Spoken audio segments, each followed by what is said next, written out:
शिष्य, तीन समानार्थी शब्द है। बहुत ज्यादा इसमें अंतर नहीं है, लेकिन शिष्य, विद्यार्थी, मुमुक्षु, इसमें थोड़ा सा अंतर हमें समझना पड़ेगा। विद्यार्थी वो जो विद्या का अध्ययन करता है, तो विद्या का जो अध्ययन करने वाला है वो विद्यार्थी कहलाता है। शिष्य का भी यही अर्थ है कि जो सीखने की जिसकी ललक हो, जो सीखना चाहता हो, वो शिष्य कहलाता है संस्कृत के अर्थ में। तो शिष्य शब्द जो है वो संस्कृत भाषा का शब्द है और जिसका अर्थ ही है सीखना। मुमुक्षु क्या है? मुमुक्षु वो है जो मोक्ष प्राप्त करने की इच्छा रखता हो।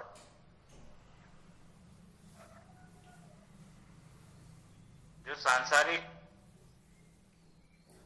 जो व्यवस्था है और जो सांसारिक संबंध हैं या जो सांसारिक भोग विलास की वस्तुएं हैं, उनसे विमुख होकर वो परमात्मा की तरफ जाता है, वही मुमुक्षु कहलाता है। तो एक विद्यार्थी के लिए योग शिक्षा अलग होगी और एक शिष्य के लिए अलग होगी और एक मुमुक्षु के लिए योग शिक्षा का स्तर अलग अलग होगा। सभी लोग जो हैं मुमुक्षुत्व को प्राप्त करने के लिए योग की शरण में नहीं आते। ये बात आप समझिए। कोई भी जो है मोक्ष प्राप्ति की इच्छा से कितने लोग जो हैं वो योग की शरण में आ रहे, ये इम्पोर्टेंट बात है।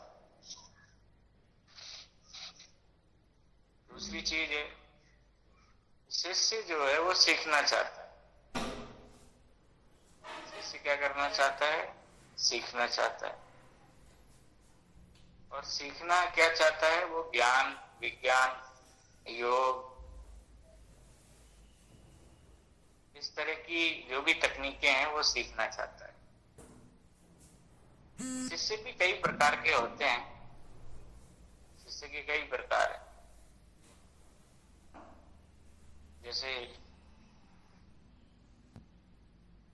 पुराने जमाने में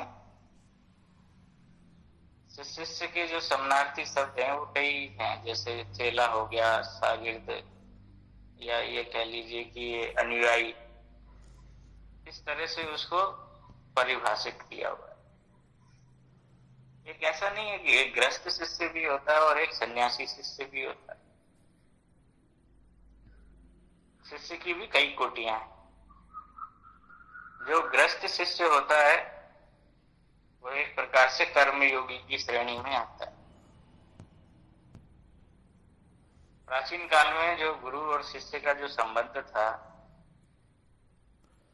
तो विद्या के अध्ययन करने के लिए जब वो गुरु के आश्रम में जाता था तो वो भी शिष्य कहलाता था। ऐसा नहीं है कि वो शिष्य नहीं कहलाता। तो इस प्रकार से जब वो गुरु के यहाँ वैदिक शिक्षा प्रणाली में जाता था तो वहां पे कुछ नियम थे शिष्य के लिए, क्योंकि शिष्य बिना उसके उन नियमों का पालन करते कि वो विद्या का अध्ययन नहीं कर सकता था। जैसे पहले क्या होता था कि जो गुरु का घर है, जो आश्रम है, वही जो है अध्ययन का केंद्र होता था और वहां पर शिष्य को गुरु के साथ रहना पड़ता था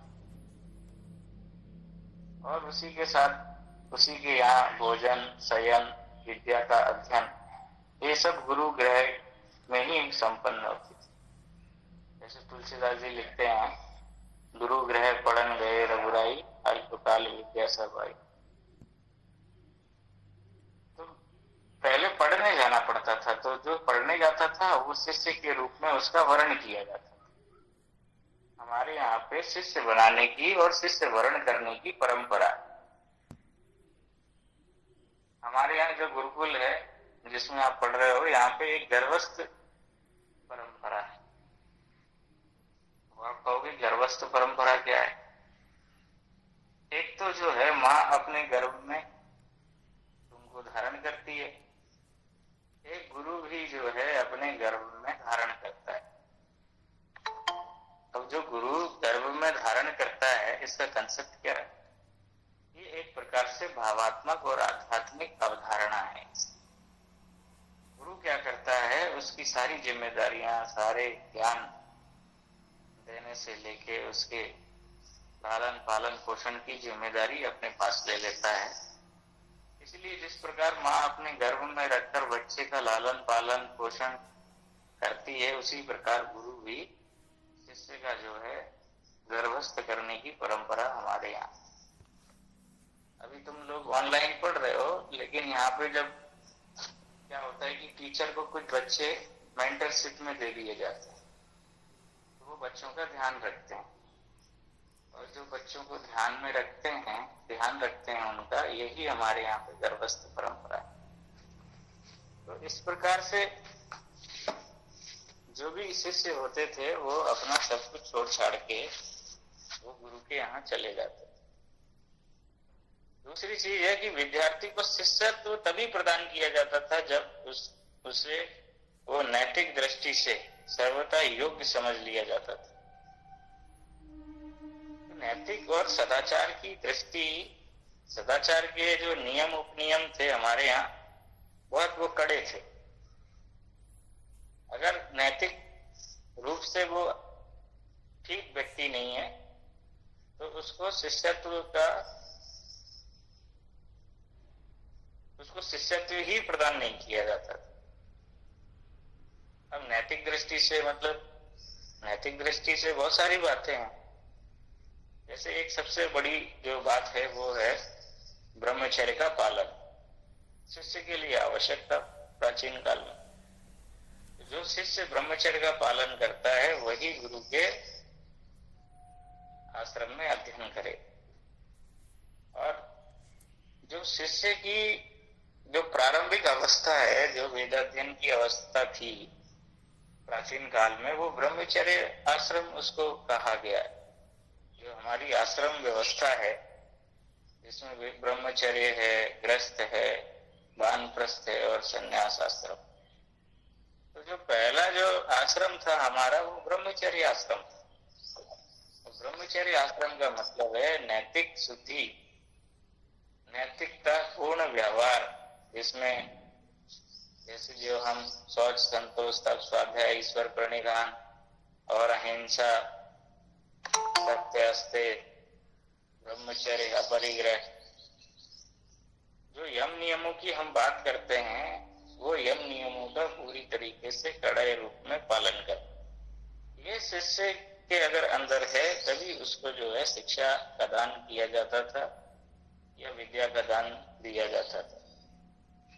और शिष्य का ये भी कर्तव्य था कि वो जो है अपने गुरु का सम्मान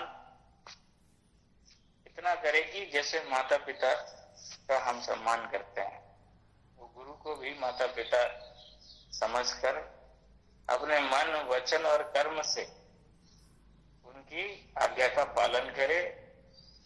ये शिष्य का परम कर्तव्य होता है।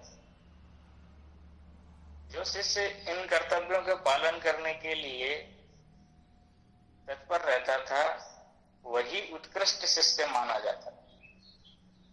और जो इन नियमों का पालन नहीं करता था, उसको निकृष्ट शिष्य माना जाता था और उसको निष्कासित भी कर दिया जाता था।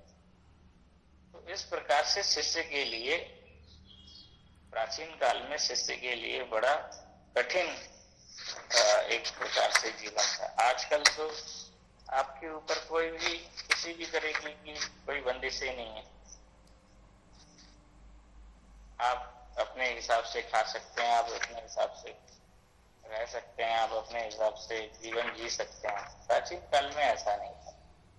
जो भी विद्या अध्ययन करता था, वो एक प्रकार से कड़े अनुशासन और नियमों का पालन करते हुए वो रहता था। तो शिष्य की जो है अलग अलग कोटियां हैं, लेकिन सबसे जो इम्पोर्टेंट है कि शिष्य के अंदर जिज्ञासा होती है। शिष्य के अंदर जो विद्यार्थी है, अगर हम वर्तमान में विद्यार्थी के बारे में बात करें तो विद्यार्थी वो सभी हैं जो स्कूलों में शिक्षा के लिए जा रहे हैं, विद्यालयों में जा रहे हैं, महाविद्यालयों में जा रहे हैं, कॉलेजों में जा रहे हैं। तो जो भी विद्यार्थी है वो सब लोग जो है विद्या के अर्जन के लिए या शिक्षा के अर्जन के लिए या अपनी ज्ञान की अभिवृद्धि के लिए वो इस पूरी की पूरी प्रक्रिया में वो सम्मिलित हो रहे हैं या विद्यालयों में शिक्षण प्रक्रिया के तहत वो शिक्षा का अर्जन कर रहे हैं। तो जो विद्यार्थी है उसके लिए शिक्षा, जैसे मान लो अगर हम चीजों में डिवाइड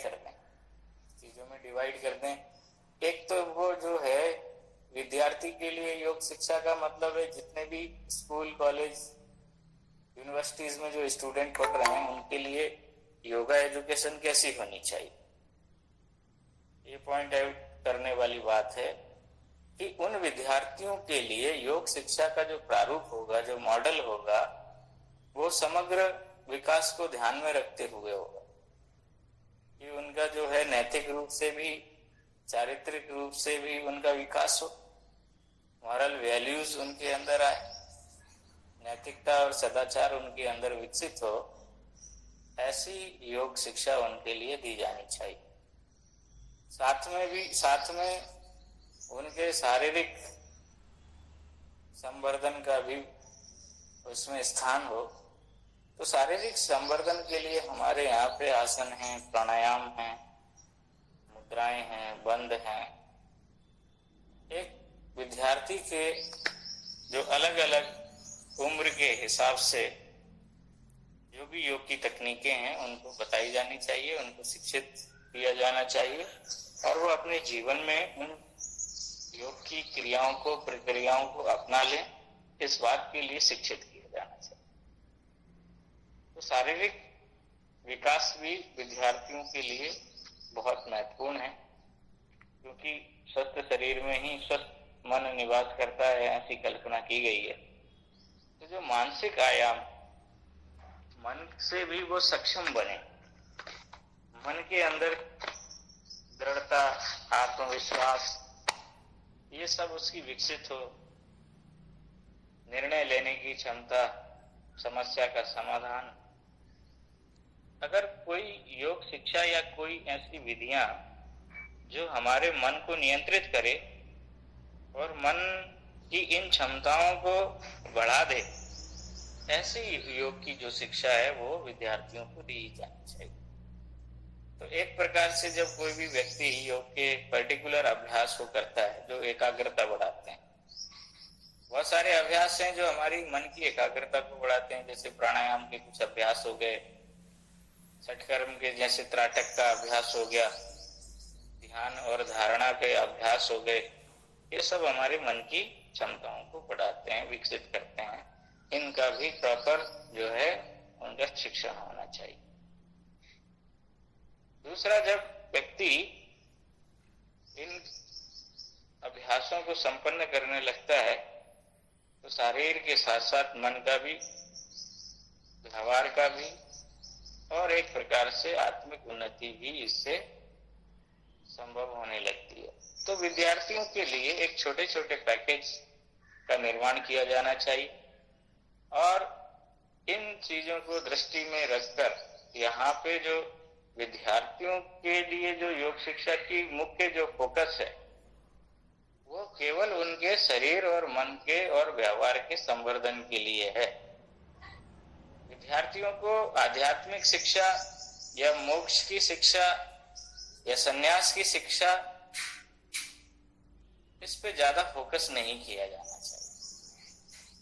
फोकस इस बात का होना चाहिए, अब विद्यार्थियों को अगर अभी से तपस्या, ज्ञान, अपराध बोध से भर दोगे तो फिर बहुत सारा उनके अंदर कुछ विकसित होने की संभावना क्षीण हो जाएगी। अगर उनको ज्ञान का पाठ पढ़ाने लगोगे, सदाचार का, तो सदाचार का जो पाठ है वो व्यावहारिक जीवन में उन्नति के लिए, तो विद्यार्थी की कुछ, जैसे अब आत्मोन्नति है, तो आत्मोन्नति के लिए ज्यादा फोकस नहीं होना चाहिए। छोटी मोटी बातें हम लोग कर सकते हैं, लेकिन फोकस हमारा पूरा शरीर, मन और व्यवहार के संवर्धन के लिए होना चाहिए। नैतिकता और सदाचार इसमें कूट कूट के भरा होगा। जब हम नैतिकता और सदाचार का पालन करने लग जाएंगे तो स्वतः ही उसका भावनात्मक विकास होने लगेगा। और जब भावात्मक विकास होगा तो भावात्मक विकास की जो पराकाष्ठा है वही आध्यात्मिक उन्नति की मार्ग को निर्धारित करता है। तो अल्टीमेटली हम जा तो उसी गोल की तरफ रहे, व्यवहार से हम आत्मा की तरफ जा रहे हैं। तो फोकस हमारा जो है उसके व्यवहार कुशलता पर, सदाचार, नैतिकता के मानदंडों पर होना चाहिए। उसके शारीरिक स्वास्थ्य और मन की एक प्रकार से मन की क्षमता की अभिवृद्धि को ध्यान में रखते हुए इन चीजों को हमको योग शिक्षा हमको प्रदान करनी चाहिए। ये विद्यार्थियों के लिए जो हम योग शिक्षा, जो हमारा टारगेट ग्रुप है वो है। आप विद्यार्थी बन के भी योग शिक्षा को ग्रहण कर सकते हैं, या आप जब टीचर बन जाएंगे तो आपके भी टारगेट ग्रुप ऐसे होंगे। दूसरा जो शिष्य है, शिष्य थोड़ा सा अलग हो गया, विद्यार्थी से शिष्य थोड़ा अलग हो गया, क्योंकि ये जो विद्यार्थी है ये तो वर्तमान शब्द है और शिष्य जो है वो प्राचीनतम शब्द है, क्योंकि वो प्राचीनतम आभा को लिए हुए। अगर हम ये कहने लगे कि तुम हमारे शिष्य हो तो ये सही नहीं है, इसमें सत्यता नहीं है। तुम विद्यार्थी हो हमारे, ये सत्य बात है। क्योंकि विद्यार्थी होना और शिष्य होना दो अलग अलग बातें हैं। क्योंकि प्राचीन काल में जो समर्थ गुरु हुआ करते थे वही जो है शिष्यत्व प्रदान किया करते थे, लेकिन वर्तमान में तो इस प्रकार का शिष्य बना लेना, शागिर्द बना लेना, अनुयायी बना लेना, ये थोड़ा सा जस्ता नहीं है।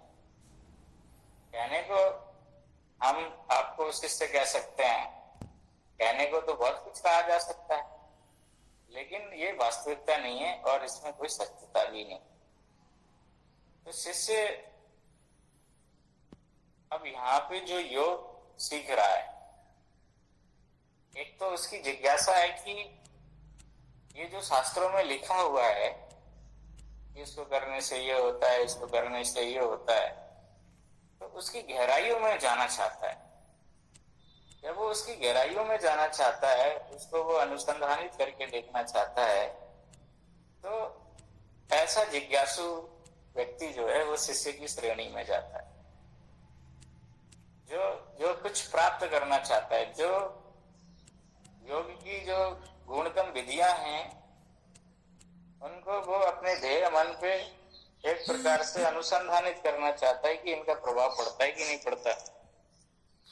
जिसकी गहरी जिज्ञासा हो, ऐसा शिष्य कहलाता है। अब मान लीजिए आप लोग हो और आप लोग यहां से पढ़ के अपना आप योग सिखाओगे, तो फिर जो है जिसको भी योग सिखाओगे वो आपके लिए अपनी संवेदनाएं प्रकट करेगा, अपनी भावनाएं प्रकट करेगा, आपको गुरुजी कहेगा, सब कुछ कहेगा आपको। तो अब आपकी ये नैतिकता है, ये है कि उसको जो है किस तरह से उसको डील करते हैं। अगर वाकई में गुरु बन के डील करोगे तो फिर मुश्किल है। आपने उसको सिखाया है, और सिखाया है तो गुरुतर दायित्व का तो निर्वहन किया है, लेकिन आपने उसके जीवन का भार अपने ऊपर ग्रहण नहीं किया है, या उसके कर्म संस्कारों को काटने के लिए तो कोई आप काम कर नहीं रहे, केवल आप वहां पे एक तरीके से शिक्षण दे रहे हैं, उसको सिखा रहे हैं। वो भला कहे आपसे गुरु, लेकिन आप जो है उसको एज ए शिष्य ट्रीट नहीं करेंगे, एज ए विद्यार्थी ही ट्रीट करेंगे। ये थोड़ा सा फर्क है इसमें। और विद्यार्थी तो विद्यार्थी होता है, लेकिन जब शिष्य बनता है तो यहाँ संबंध आध्यात्मिक हो जाता है। सांसारिक और आध्यात्मिक संबंधों में जमीन आसमान का अंतर होता है।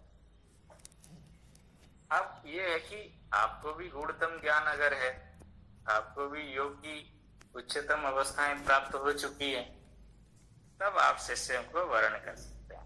फिर आप इस योग्य हो गए कि आप शिष्य बना सकते हैं। आप शिष्यत्व प्रदान कर दीजिए, लोगों को दीक्षा दे दीजिए। दीक्षा का अर्थ ही दक्ष होना है। जब कोई गुरु अपने शिष्य को दीक्षा देता है तो दीक्षा देने का मतलब ही है कि वो दक्ष है, और वो दक्षता या कौशल का जो है वो क्या कर रहा है, ट्रांसफर कर रहा है, वो संप्रेषित कर रहा है अपने ज्ञान को दीक्षा के माध्यम से, एक प्रोसेस के माध्यम से, एक संप्रेषण के माध्यम से जो ज्ञान उसके अंदर है, गुरु के अंदर, वो ज्ञान वो जो है शिष्य को दे रहा है। अब क्या होता है कि शिष्य कई प्रकार के होते हैं, जैसे हमने कहा कि ग्रस्त शिष्य, लेकिन बहुत अच्छा कोई उन्हें गुरु मिला, क्योंकि सबकी अपनी अपनी यात्राएं होती हैं, तो गुरु निर्धारित करता है कि उसको कौन सा जीवन जीना है। उसको साधक का जीवन जीना है, या सन्यासी का जीवन जीना है, या ग्रस्त का जीवन जीना है। ये गुरु निर्धारित करता है कि उसको किस विधि से उसके जो है कष्टों का निवारण होगा, या उसके संस्कारों का समूह का नष्ट होना, जिस विधि से लिखा है उस विधि को वो बताता है। क्योंकि अलग अलग जो शिष्य होते हैं उनका कर्म का संस्कार कैसे नष्ट होगा ये केवल गुरु जानता है, क्योंकि वो चेतना का मर्मज्ञ होता है और उसे ये पता है कि ये किस विधि से इसका विकास हो सकता है। तो जो गुरुओं के पास जाते हैं तो वो किन्हीं किन्हीं कामों में लगा देते हैं, तो कामों में लगा देते हैं तो वो ये सोचते हैं कि पता नहीं इससे हमारा कल्याण होगा कि नहीं होगा। तो ऐसी बहुत सारी बातें होती हैं। तो अब आपको ये समझ आ गया होगा कि शिष्य जो है विद्यार्थी से थोड़ी सी उसकी कोटि जो है वो अलग है, क्योंकि अब वर्तमान काल में ऐसा तो है नहीं कि जब आप शिक्षा ग्रहण कर रहे हो तो ब्रह्मचर्य का पालन कर रहे हो, कठोर जीवन जी रहे हो, सैया का त्याग कर दिया हो, भोजन भी आस्वाद ले रहे हो, भिक्षा ग्रहण कर रहे हो, ऐसा तो है नहीं। क्योंकि प्राचीन काल में तो शिष्य जो है भिक्षा मांगने जाता था। आश्रम में खाना तभी बनता था जब दोपहर के बाद जब भिक्षा जाते थे। आजकल के विद्यार्थी तो भिक्षा ग्रहण नहीं कर रहे हैं, उनको तो लोगों से मांगने तक में शर्म आ जाती थी। तो जहां पे अहंकार है, जहां अस्मिता है, तो वो शिष्य नहीं हो सकता। विद्यार्थी है, हो सकता है कि उसको अहंकार आ जाए, उसको जो है एक प्रकार से अपने साधन संपन्नता का जो है बोध होके और अहंकार ग्रस्त हो जाए। लेकिन शिष्य तो वहां से शुरू होता है जहां वो सीखने के लिए तत्पर है, अहंकार का जिसने विसर्जन कर दिया। प्राचीन काल में मुंडन करके ही घर से भेजा जाता था, चाहे राजा का लड़का हो चाहे रंग का लड़का हो, उसकी कोई पहचान नहीं होती थी। पहचान उसको गुरु देता था। तो शिष्य थोड़ी सी विद्यार्थी से ऊंची कोटि है, जो किसी भी कीमत पे सीखना चाहता है, जो किसी भी कीमत पे अपनी जिज्ञासा का शांत करना चाहता है, बोध प्राप्त करना चाहता है, वो शिष्य होता है। तो शिष्य के लिए जो योग शिक्षा है वो अलग है। ये जो हम तुमको जो शिक्षा दे रहे हैं, और शिष्य जो है वो जो कोटि है उसकी अलग है, और उसके लिए योग शिक्षा अलग है। वो शिक्षा जो है आश्रमों में मिलेगी, प्राचीन गुरुओं के पास मिलेगी, हमारे जैसे यूनिवर्सिटी में नहीं। दूसरी जो स्तर है मुमुक्षु का भी वही स्तर है जो मोक्ष की कामना के लिए है। शिष्य और मुमुक्षु में थोड़ा सा अंतर है। शिष्य जो है वो सब जानना चाहता है। मोक्ष की इच्छा है नहीं है वो अलग विषय है। शिष्य में जरूरी नहीं है कि मोक्ष की इच्छा, लेकिन यहां तो मुमुक्षु का मतलब ही है कि बस संसार की नश्वरता का जिसको बोध हो गया, संसार के धक्के खा खा के जिसने ये सोच लिया कि अब मोक्ष ही प्राप्त करना है, मोक्ष का मतलब है अपने स्वरूप को जानना है, अपने आत्म स्वरूप को जानना है, अपने आत्म तत्व को जानना है, अपने आत्म का बोध करना है। मुमुक्षु का मतलब मृत्यु नहीं है, उस सत्य का ज्ञान करना है। उस सत्य को पाने से जीवन मरण और आदि के जितने भी झंझटें हैं वो सब उनसे छूट जाए। कहने का तात्पर्य यह है कि जो मुमुक्षु है वो एक अलग क्लास है। जैसे स्वामी विवेकानंद जब रामकृष्ण परमहंस के पास गए तो वो बड़े दुखी थे। घर परिवार में कष्ट कठिनाइयों से भरा उनका जीवन, खाने का लाले पड़े हुए हैं घर में, पिताजी गुजर गए हैं। उन तमाम संकटों के बीच वो रामकृष्ण परमहंस के पास जाते हैं। रामकृष्ण परमहंस काली की तरफ भेजते हैं कि जा मांग ले जो तुझे मांगना। तो सब स्वामी विवेकानंद गए तो उनकी जो आंतरिक इच्छा थी, एक आंतर की इच्छा होती है और एक बाह्य इच्छा होती है। बाहरी रूप से तो वो ये सोच रहे थे कि मुझे धन मिल जाए, नौकरी मिल जाए, पैसा मिल जाए, जिससे मैं अपने परिवार को जो है उनका लालन पालन पोषण कर सकता। लेकिन जैसे ही उनको लगा कि दिव्य काली साक्षात खड़ी हुई है, जब भगवान साक्षात खड़ा हुआ है तो उसको संसार थोड़ी मांगा जाता है, उससे तो फिर मोक्ष ही मांगा जाता है, ज्ञान ही मांगा जाता है, विवेक ही मांगा जाता है, वैराग्य ही मांगा जाता है। तो स्वामी विवेकानंद ने जो है वहां पे सांसारिक भोग विलास की वस्तुएं नहीं मांगी। मुमुक्षु जो मुमुक्षत्व को प्राप्त करने की जो इच्छा है वो उन्होंने मांगी। कहने का तात्पर्य है कि यहाँ पे थोड़ा सा डिफरेंशिएट है।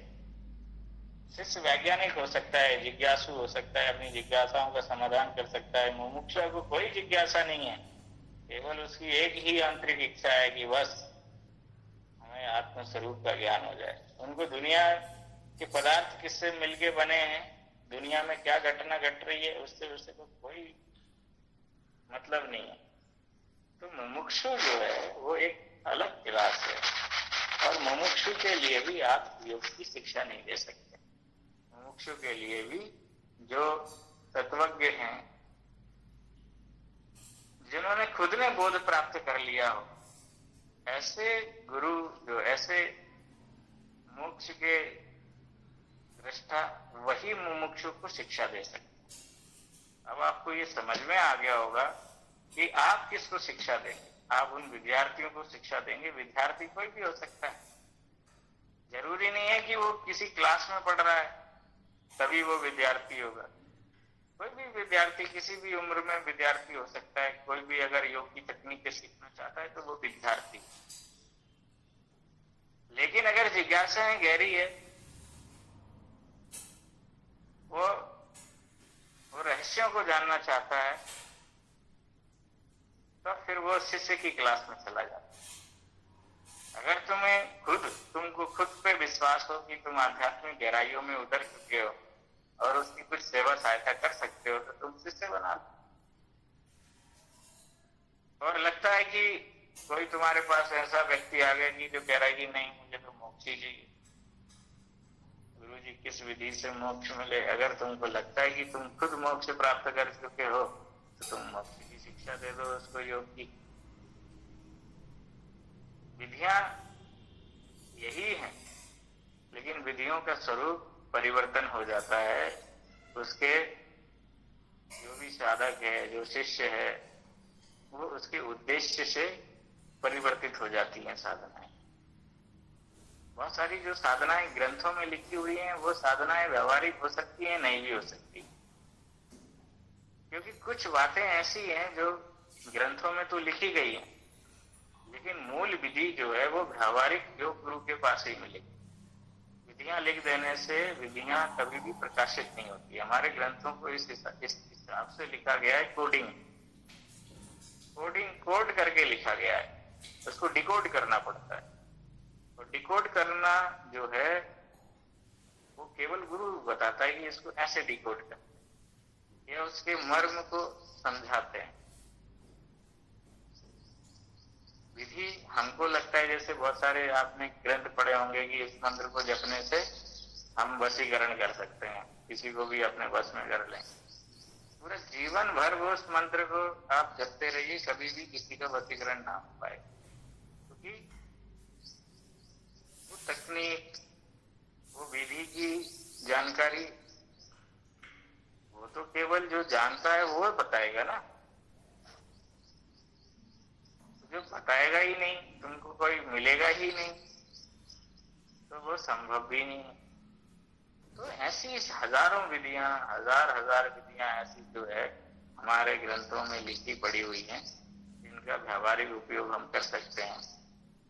जैसे एक बहुत प्रख्यात विधि है आयुर्वेद शास्त्रों में कि जो है सोना बनाने की, पारा बनाने की तमाम विधियां मौजूद हैं, लेकिन आज तक कोई पारा नहीं बना पाया, ना कोई सोना बना पाया उन आयुर्वेद के जड़ी बूटियों से। जबकि अच्छे आयुर्वेद आचार्य पढ़े हुए हैं, अच्छे ज्ञानी पढ़े हुए हैं, लेकिन उनसे नहीं बन पाई अभी तक, क्योंकि उस विधि को जानने वाला, उस विधि को संपन्न करने वाला उस स्तर का व्यक्ति नहीं है, यहाँ मौजूद नहीं है। ये मौजूद है तो वो तुम्हें क्यों बताए? क्योंकि ये तो कोई चमत्कारिक विधा तो है नहीं कि हम चमत्कार करने के लिए जो प्रदर्शन करने लग जाएंगे। जो भी आध्यात्मिक व्यक्ति होगा वो कभी प्रदर्शन नहीं करे। प्रदर्शन तो वो करते हैं जो खोखले होते हैं, जो उथले होते हैं, जिनमें गहराई नहीं होती है, वो प्रदर्शन करते हैं। कभी भी जो भी आध्यात्मिक शक्ति से संपन्न व्यक्ति कभी भी प्रदर्शन नहीं करता। बस वो तो उन जिज्ञासुओं को, उन मनुष्यों की तलाश करता है जिनको वास्तविक ज्ञान प्राप्त करने की, जिनकी एक तरीके से तीव्र इच्छा, जो तीव्र इच्छा है वही मुमुक्षा कहलाता है। तो इस प्रकार से हमने ये डिवाइड कर दिया कि कौन जो है शिष्य है, कौन विद्यार्थी है, कौन मुमुक्ष है, और किस स्तर का व्यक्ति किसको शिक्षित कर सकता है। और जो तुमको शिक्षा दी जा रही है वो केवल विद्यार्थी को ही शिक्षित करने की दी जा रही है। तो तुमको ये पूरी तरीके से ये पता होना चाहिए कि तुम किस स्तर पे या हम किस स्तर पे हैं। तो जो भी विद्यार्थी, अब आप ये नहीं कहोगे कि स्कूल और कॉलेज का ही विद्यार्थी किसी भी उम्र में हो सकता है। तब जब कोई भी नया ज्ञान सीखने के लिए वो किसी के संपर्क में आता है तो वो विद्यार्थी है। कोई अगर आपसे योग सीखना चाह रहा है या कोई बीमारी आपसे ठीक करवाना चाह रहा है, आपसे कोई यौगिक पैकेज लेना चाह रहा है, विधियों को जानना चाह रहा है, तो आप सहज स्वीकार्य रूप से जो है आप उसको शिक्षा दीजिए। उसके बदले में आपको कुछ मिलेगा ही, क्योंकि एज ए प्रोफेशन आपने उसको चुना है, तो उसके बदले में भी आपको कुछ मिलेगा। तो इस प्रकार से आज की जो कक्षा है वो हम यहीं समाप्त करेंगे।